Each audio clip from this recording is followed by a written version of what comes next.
Welcome to the book Psalms, Psalm number 1. There are 150 Psalms, and we're going to start with number 1. And most of them were written by King David. Psalm 1. Blessed is the man who does not walk in the counsel of the wicked, or stand in the way of sinners, or sit in the seat of mockers. But his delight is in the law of the Lord, and on his law he meditates day and night. He is like a tree planted by streams of water, which yield its fruit in season, and whose leaf does not wither.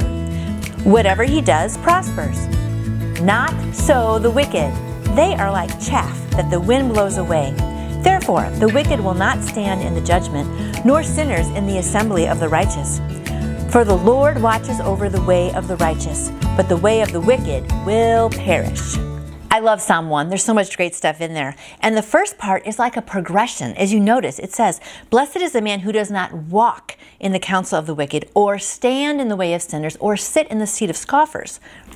So what I was always taught about this first psalm is that it kind of has 3 parts. It's a progression. Say there's people on this side of the street smoking, drinking, doing bad things. And over here is where you're walking on the good side, right?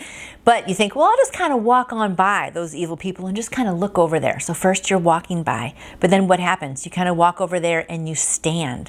And then pretty soon, what do? You sit down by them. See that progression? So if you don't walk by them in the first place, you won't stand and then you won't sit. So I just love that progression. And it always just helps me to try to stay away from evil. Just don't walk by it in the first place. And then I love a tree that's planted by streams of water. Where do a lot of trees grow? By water, right? Whenever you have a river, there's always lush things growing on both sides. But as further you get away from the river, what happens? Things die because they don't get the river water. So what does that mean for us? Where do we need to be? If Jesus is the water and he's the life, right? We need to be by his river. The closer we are to him, we're going to be fed and we're going to just flourish more. And then the wicked are like chaff that the wind blows away. You know what chaff is? When they take wheat and they kind of sift it like this, they throw it up, and the chaff is what ends up getting loose. And when they throw it up, the wind just carries it away, and all you have left is like the good kernels. And so that's how the wicked's going to be. They're going to be like, whew, just gone with the wind. And then the wicked are not going to stand in the judgment, but the Lord watches over the way of the righteous, but the way of the wicked will perish. So that's comforting to me, knowing that the Lord is always watching over me, and the way of the wicked is going to perish. So when you see, sometimes it's hard, isn't it right? You see people who aren't doing the right thing. They're being mean and cheating and not going to church and not following God, and they're the ones making all the money or getting popular or whatever. But you know what? It's okay. You just let those people do their thing. God is always going to be with us, and he's going to just take care of the wicked. So I love this psalm. Let's make sure we always just keep walking the straight and narrow way. Don't go over there by the evil stuff. And if you do walk by, please don't stop and stand, and please don't sit down. Have a good day following Jesus on the straight and narrow, and we'll see you back here tomorrow.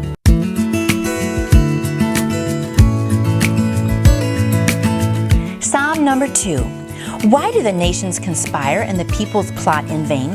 The kings of the earth take their stand, and the rulers gather together against the Lord and against his anointed one. Let us break their chains, they say, and throw off their fetters. The one enthroned in heaven laughs. The Lord scoffs at them. Then he rebukes them in his anger and terrifies them in his wrath, saying, I have installed my king on Zion, my holy hill. I will proclaim the decree of the Lord. He said to me, You are my son. Today I have become your father. Ask of me, and I will make the nations your inheritance, the ends of the earth your possession.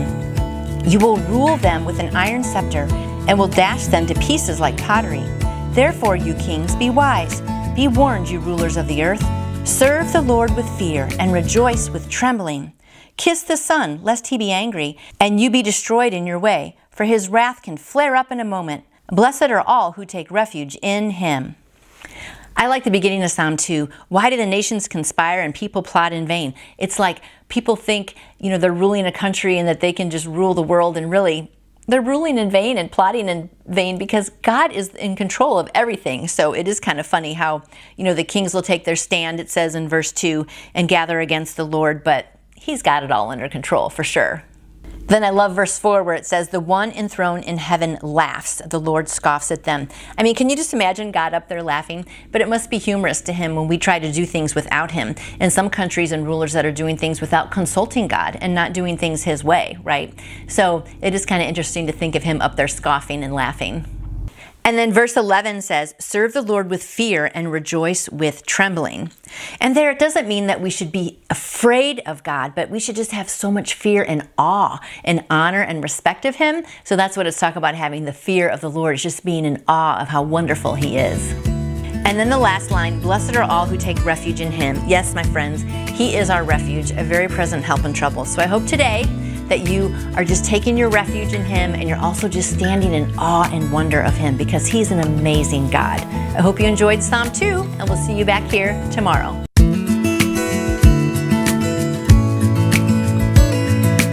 Welcome back to Psalm number 3. Psalm 3, a psalm of David when he fled from his son Absalom.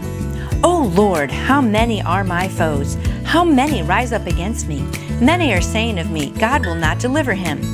But you are a shield around me, O Lord. You bestow glory on me and lift up my head. To the Lord I cry aloud, and He answers from His holy hill. I lie down and sleep. I wake again because the Lord sustains me. I will not fear the tens of thousands drawn up against me on every side. Arise, O Lord, deliver me, O my God. Strike all my enemies on the jaw, break the teeth of the wicked. From the Lord comes deliverance. May your blessing be on your people. So I like this psalm because David's just talking about how many his foes are. And I don't have as many foes and problems that he has. I mean, he's saying tens and thousands of people are drawing up alongside of him. And he's really just crying out to God. And he's asking, God, will you deliver me?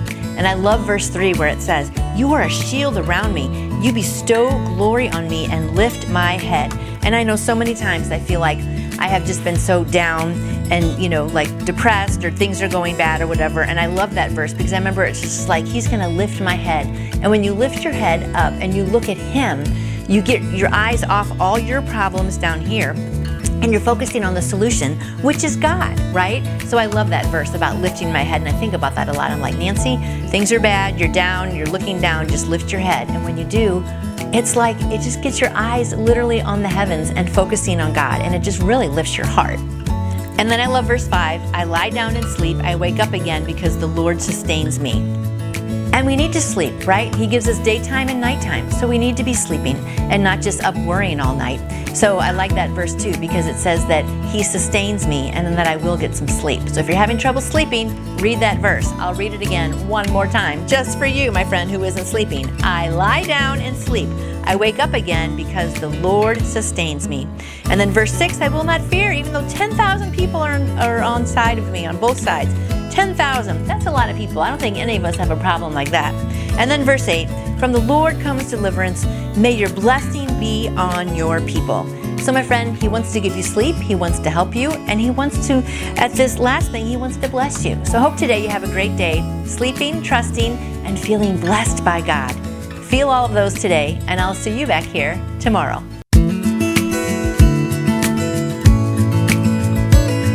Welcome back to Psalm number 4. Psalm 4.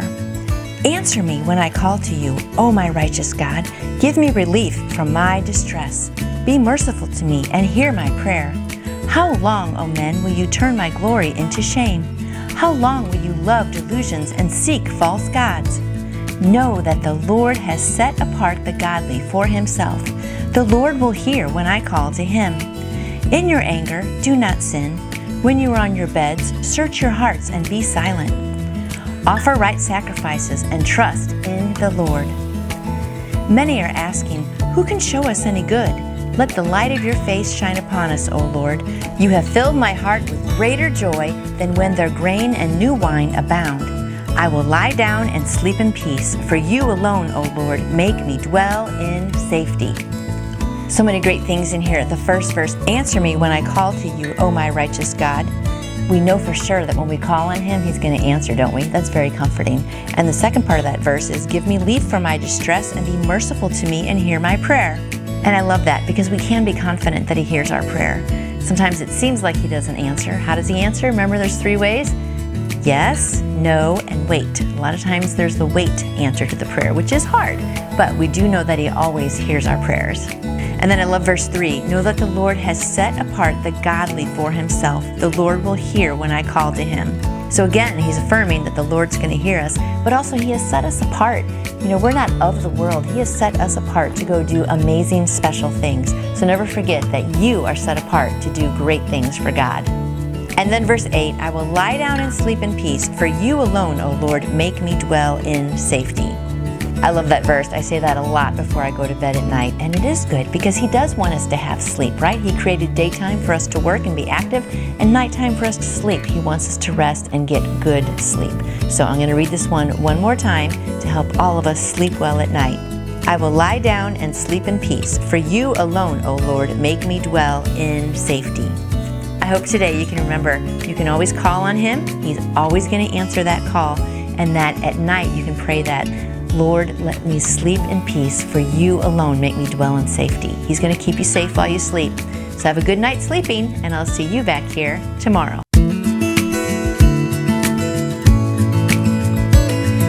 Welcome back to Psalm number 5. Psalm 5, for the director of music for flutes, a psalm of David. Give ear to my words, O Lord. Consider my sighing. Listen to my cry for help, my King and my God, for to you I pray. In the morning, O Lord, you hear my voice. In the morning I lay my requests before you and wait in expectation. You are not a God who takes pleasure in evil. With you the wicked cannot dwell.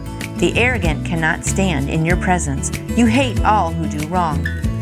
You destroy those who tell lies. Bloodthirsty and deceitful men the Lord abhors. But I, by your great mercy, will come into your house. In reverence I will bow down toward your holy temple. Lead me, O Lord, in your righteousness. Because of my enemies, make straight your way before me. Not a word from their mouth can be trusted. Their heart is filled with destruction. Their throat is an open grave. With their tongue they speak deceit. Declare them guilty, O God.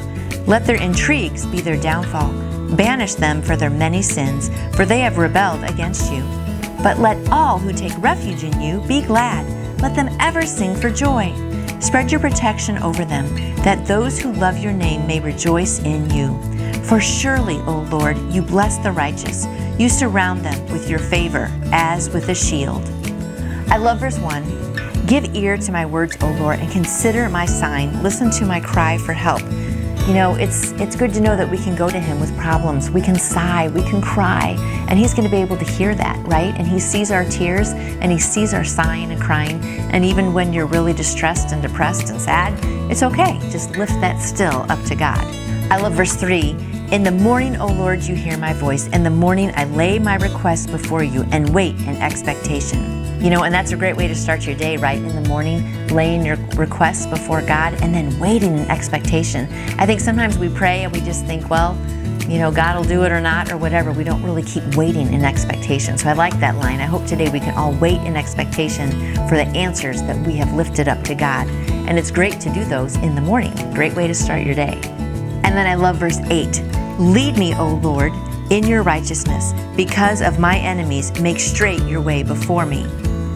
And I have here in the little side note, need to follow him every second. And that's really true. We need to be following him, and he's going to make our paths straight. And this world looks like crazy and just turmoil, and our paths are all over the place. But if you trust him, you're going to have a straight path. Won't we? Yes, we will. Straight path. You just want those ears scratched. You're so funny. You're so funny. Okay. And lastly, verse 11. Let all who take refuge in you be glad. Let them ever sing for joy. So you know what? We can be glad in him, and we can be singing for joy. So I hope today you follow him, knowing that he's going to make your path straight, and that you can sigh and cry, and it's okay to lift that up to God. And the third thing is you can be full of joy because he's going to give you joy. Have a joyful day following him on the straight path, and we'll see you back here tomorrow. And I would like to answer any question you may have about faith in Jesus. Just email me through my website, nancyjoytoyou.com.